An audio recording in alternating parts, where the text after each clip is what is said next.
Halo, bagaimana kabar Anda hari ini? Ketemu lagi pastinya hari Minggu ini ya, di mana Anda sudah berlibur bersama keluarga dan juga orang-orang tercinta. Sekarang waktunya istirahat karena sudah jam 9 malam. Tentunya bersama saya Citra Anggraini di Pri-GS Show. Dan hari ini pemirsa kita membahas tema yang agak-agak, saya mau mengucapkannya agak-agak sedikit ekstrim atau ambigu untuk diartikan ya.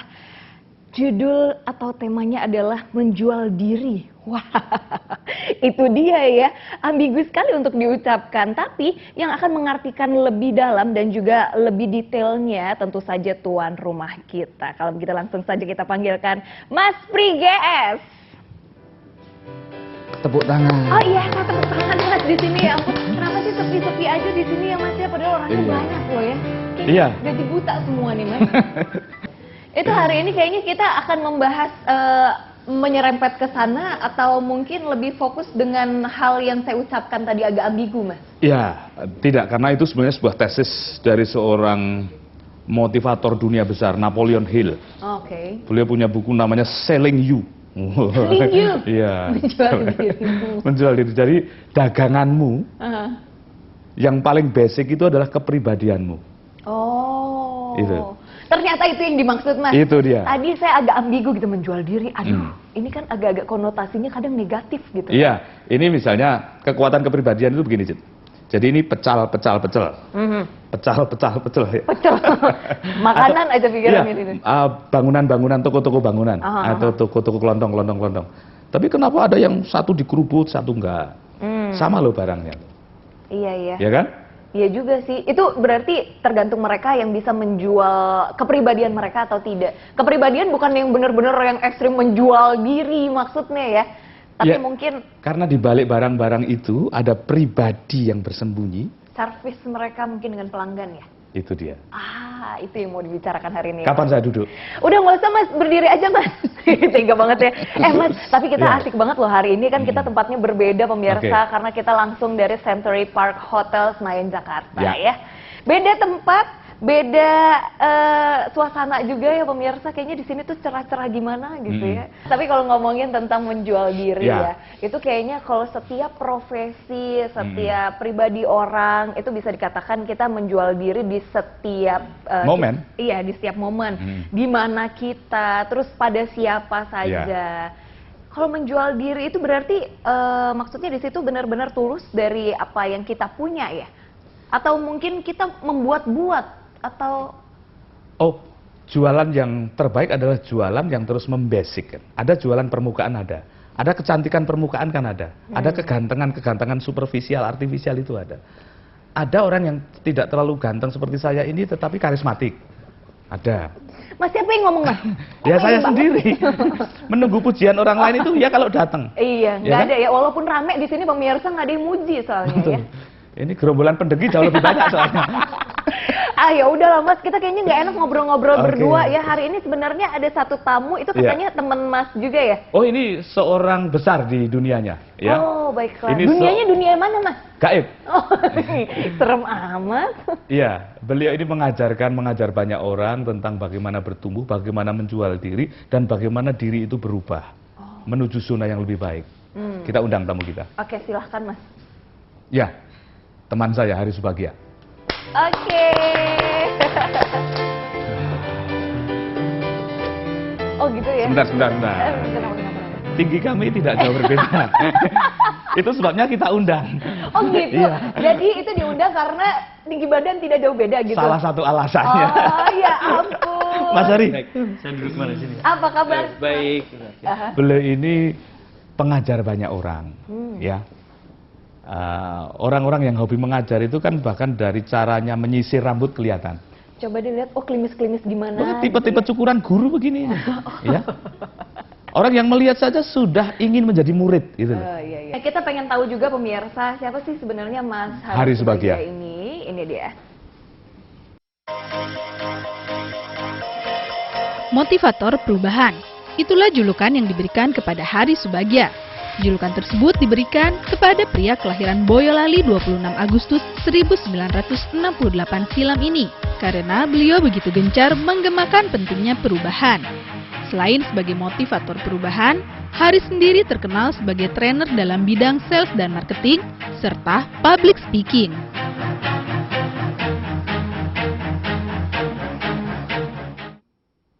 Oh, beliau ternyata Keren, ya? profesinya nggak jauh beda sama Iya, Mas ya. nggak jauh Kenapa beda. selalu tamu-tamunya itu adalah pesaing, Mas? Ya karena ternyata persaingan itu menguatkan, ini yang jarang orang berpikir. Oh, Ya, itu bukan sesuatu yang akan menjatuhkan atau membuat kita tambah deg-degan gitu ya, Mas? salah satu yang keliru dari persaingan itu selalu memahami persaingan sebagai saling membunuh. Oh, Padahal sekarang ini begitu persaingan dibuka, itu pertumbuhan luar biasa. Jadi orang hanya kuat ketika ada kompetitor karena disediakan ruang untuk memperkuat seluruh soal-soal yang harus diperkuat. Ya, tanpa competitiveness, saya kira penguatan itu prosesnya tidak terjadi, Citra. Nah, beliau nanti ini pintar menjelaskan. Ya, wow. Jadi nggak sabar juga ya pengen mendengar cerita lebih banyak. Silahkan aja. Gitu ya. Tapi nanti dulu kita akan lebih detail lagi pemirsa membicarakan tentang tema kita hari ini, menjual diri. Jangan langsung berkonotasi yang negatif ya. Tapi sesaat lagi tetap di Pre-Gas Show.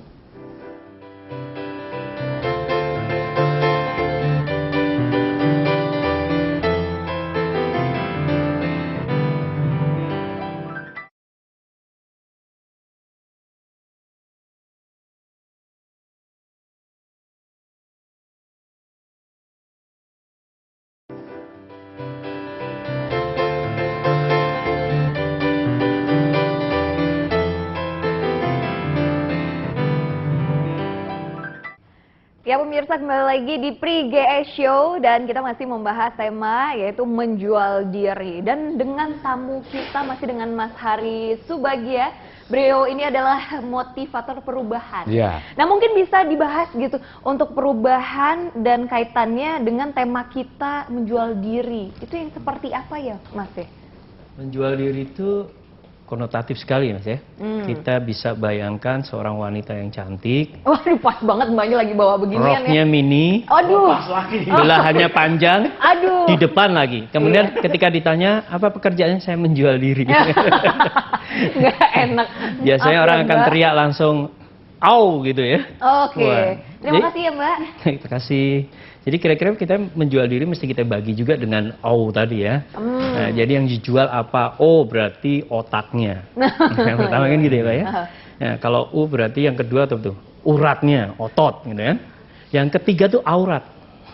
Aurat. jangan-jangan ini yang paling mahal. Aduh, saya jadi aus gini. Ini terima kasih untuk Center Park Hotel. Silahkan dulu. Mudah-mudahan kita bisa hilangkan yang ketiga ini ya. Konsep menjual diri bukan menjual aurat ya. Itu dosa ya Pak. Tapi menjual boleh menjual tenaganya, boleh menjual Otaknya. pikirannya. Nah, perlu kita sadari ya, kalau orang menjual tenaganya itu pasti turun harganya. Ya, tukang beca misalnya muda masih kuat, tapi lama-lama dia akan turun. Olahragawan lama-lama akan turun. Nah, masa depan yang cerah nih orang-orang yang menjual otaknya. Pemikirannya seperti Mas Pri gitu ya. Pemikirannya, konsepnya, kepribadiannya. Nggak boleh jual tenaganya. Nggak bisa kan? Iya. Jadi perenang juga nggak bisa. Bisa, udah nggak Jadi bisa, nggak kiper bisa terlalu banget tinggi gitu. Tuh, dipuji tapi akhirnya di ini juga. Jadi memang harus otaknya yang kita jual, yang kalau mau cari masa depan lebih bagus. Itu kan, jadi konsep beliau pengajar, jadi langsung mendeskripsikan secara metodologis. Nah, dalam sebuah wilayah pasar itu ternyata ada area yang harganya termahal, ya Mas Arya? Nah, area dari 3 area tadi termahal ternyata di otak. Otak pun ini saya kira tidak berhenti di sebuah tataran otak murni, karena cabang otak saja sekarang ini banyak sekali loh. Otak modern ini yang menandai modernitas sebagai sebuah aset termahal itu sekarang tanda-tandanya apa Mas Hari? Otak yang mahal itu otak yang terbuka. Otak yang terbuka. Kalau otak tertutup itu murah karena nggak ada sesuatu yang berharga bisa masuk. Dan orang yang membuat beruntung pun itu open mind sebenarnya. Mas Pri Kenapa ya? tertarik nggak? Tertarik. Ke istri ya? Ya, apa cantik, seksinya, manisnya, lembutnya? Saya sebetulnya tidak terlalu tertarik kepada istri pada awalnya.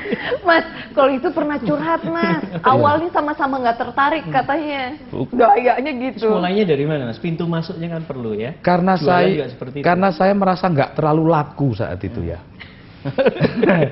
jadi Curhat kayak gini. jadi saya mencari pembeli yang apapun alasannya itu mau membeli gitu saja. Sebetulnya dia saya paksa membeli juga, tadinya juga. Oh gitu ya. Jadi Karena- udah dijual paling murah gitu ya Mas ya? Ya itu pun sempat mengelak juga istri.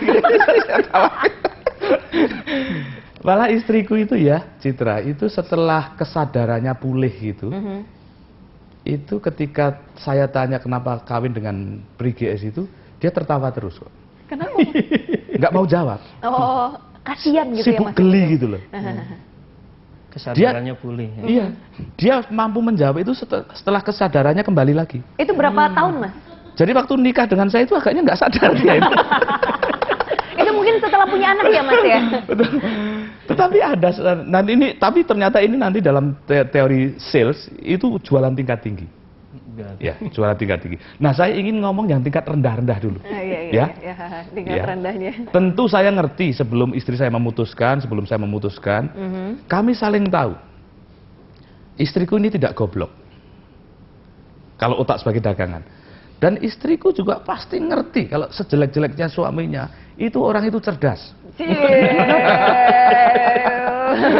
Itu. Oh, boleh itu boleh Susah kan kalau pikiran. bertanya. Dibolokin kemanapun larinya ke sini. Iya, tapi nggak apa-apa kita terusin aja dulu. Ya, terus apa lagi Mas? Begini, orang cerdas itu Citra, Iya. apalagi orang open mind. Cerdas belum tentu open mind loh. Iya benar. Ya. Itu ya, kalau dibilang otak mana yang mahal, memang otak yang terbuka. Sebenarnya otak yang terbuka itu menjadi mudah terinspirasi, ya. Mudah terinspirasi. Belajar dari apa? Banyak orang bilang belajar dari yang terbaik. Itu buat orang yang bodoh, buat orang yang sedang-sedang, dan buat orang yang cerdas. Tapi buat orang yang cerdas khusus itu belajar boleh dari apa saja. Mas Pri ini belajar dari kecoa bisa, ya. Kecoa terlentang jadi cerita, serondeng jadi cerita, kan? Nah, artinya belajar dari apa saja. Itu mahal lama-lama, karena isinya penuh. Iya, mahal memang. Sombong lagi gitu kan. Ya nggak apa-apa lah ya, nggak apa-apa. Nah, Dia tadi tuan kan rumah sempat soalnya beliau. itu Mbak Ci, tadi singgung apa kompetisi ya. Nah, saya sangat setuju. Jadi kalau sama-sama trainer, pengajar, motivator, itu kalau di tataran order bisa jadi kompetitor. Tapi kalau di tataran lebih luas, membangun negeri ini, itu bisa menjadi partner gitu. Oke, tapi saya pengen tahu lebih detail lagi yang dimaksud itu seperti apa. Tapi nanti kita...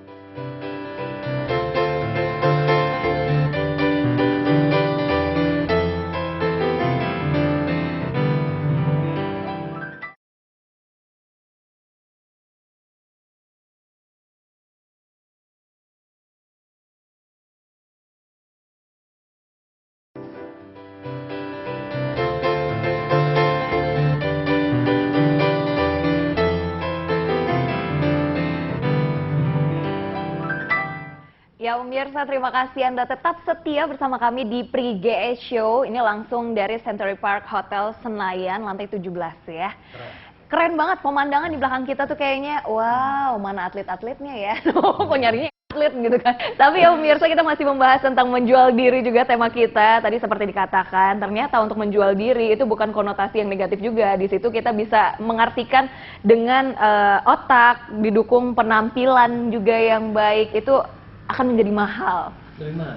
Jadi banyak orang mengatakan don't judge the book by its cover ya. Cover. Itu buat orang yang mau beli, wah kalau ini jangan dilihat bungkusnya. Tapi buat orang percetakan, penerbit, itu pesannya kuat. Kalau bikin cover yang bagus kan gitu. Jadi tetap itu jadi entry pointnya. Semua itu ada pintu masuknya. Nah, kalau buku pintu masuknya covernya. Kalau Mas Pri pintu masuknya mungkin hal yang lain, kegantengannya gitu Oh, tapi Mas Pri, kalau misalnya Iya. kita ngomongin dengan sehari-hari juga ya untuk tema kita hari ini menjual diri, apakah kita tuh di setiap waktu benar-benar harus membuat tuh atau menjual sesuatu tuh harus jadi mahal gitu? Oh begini, itu Mungkin bukan agak-agak jaim gitu atau gimana sih gitu? belum menyangkut Maksud. konsep besaran ya. Mahal murah itu kan soal besaran saja dan itu soal teknik. Tetapi menjual diri itu sebetulnya menyangkut soal penerimaan seseorang atas orang lain. Ya. Sikap ya itu ya. Jadi rumusan sukses itu, Citra, itu semakin banyak diterima pihak lain, ternyata itu. Ya kan? Nah, kenapa orang lain kok bisa menerima sebanyak itu atas sebuah pribadi itu? Ada banyak opsi di dalamnya. Ada karena ininya, karena itunya, karena anunya. Ada yang karena keseluruhannya. Biasanya jualan-jualan yang tidak terlalu basic itu hanya beberapa opsi tertentu saja. Mungkin karena gantengnya, karena auratnya tadi, Mas Hari itu. Tapi aurat itu kan ada expired date-nya. Itu begitu umur sekian sudah kondor di sana sini kan, misalnya. Ya enak bahasanya, kenapa sih? Kira-kira begitu. Benar-benar. Tapi itu tidak ditemukan kepada tokoh-tokoh seperti Nelson Mandela, nggak ditemukan. Ini orang semakin tua kok semakin kayak jimat gitu. Keris itu bentuknya kadang-kadang logam-logam berkarat sederhana, tapi pengkeramatannya tinggi sekali. Itu ada apa di balik itu kok? Ada bentuk sederhana, tetapi kok kekeramatannya tinggi. Jadi orang-orang yang diterima banyak orang itu karena nilai-nilai di dalamnya yang makin melebar, mendalam, meninggi, meluas. Nah, tadi luasan pertama otak, ya. Padahal ini belum kita ngomong soal hati loh. Oh iya. Wah, keren lagi. Emang hati perlu juga ya untuk menjual diri, maksudnya dalam segala profesi. Ya, setiap detik manusia itu sebenarnya presentasi. Setiap detik itu kan memancarkan signal ya. Nah, hati yang baik itu nggak berhenti itu. Signalnya itu terkirim terus kan. Pada titik tertentu, kalau kita menjual diri itu, uang itu faktor apa ya? Kesekian bisa jadi ya. Walaupun awalnya bisa di awal itu faktor pertama. Lama-lama itu ada semangat lain di atas semangat uang itu. Oke. Entah ya tiba-tiba kalau kita lihat segitiganya kan orang bisa sampai ke aktualisasi diri, sampai ke sebuah titik keagungan gitu ya. Kalau kita sudah berkontribusi terus, ya perut Mas Pri pasti sehari nggak kuat 5 piring gitu ya. Pasti tumpah itu. Tumpahnya mungkin pertama ke keluarga bisa ya. Lama-lama tumpahnya kemana-mana. Bener Mas? Enggak. Lalu manggut-manggut aja. Saya tanya begini, bener-bener. saya ingin tanya ke saudara saya ini. Kenapa Anda ini kok laku ceramah? Padahal juga gak ganteng-ganteng amat. Nah, itu ada caranya ya. Kalau secara keilmuan sih berarti ada brandnya ya. Brandnya kita mesti. Brand itu kan unsurnya 2, repetitif positif. Repetitif positif. Diulang-ulang hal yang baik sudah situ. Kemarin habis training sales kok salesnya naik. Repetitif diundang lagi gitu kan ya. Kemarin habis Rata-rata yang habis Anda beri ceramah itu salesnya naik. kadang-kadang sampai 54 kali itu berarti ada indikasi yang baik ya. Wow. Bukan karena pengundangnya saudara Anda. Atau... Ada yang pengundangnya teman, ada yang pengundangnya saudara. Tapi gini, jualan itu jangan pernah jualan kepada orang kecuali pada saudara. Nah, tahapannya adalah jadikan orang lain itu saudara dulu, baru jualan. Jangan pernah jual apapun selain pada teman. Loh, kok gitu? Jadikan orang lain itu teman dulu, baru jualan. Oh gitu. Cara Anda menjadikan orang lain teman? Ya, tentu kalau dalam sebuah komunitas sebenarnya cuma satu rumusnya, Mas. Banyak orang memulainya dengan aku bisa ambil apa dari orang itu, kita balik saja. Aku bisa memberi apa pada orang itu. Nanti identitas kita itu akan ketahuan. Oh, dia bisa memberi semangat. Oh, dia bisa memberi ide-ide perubahan. Oh, dia bisa memberi cara-cara bagaimana meningkatkan penjualan, bagaimana meningkatkan produktivitas. Oh, udah positive thinking dulu dia. Aku bisa memberi apa kepada orang lain? Sudah kayak Ustadz ini.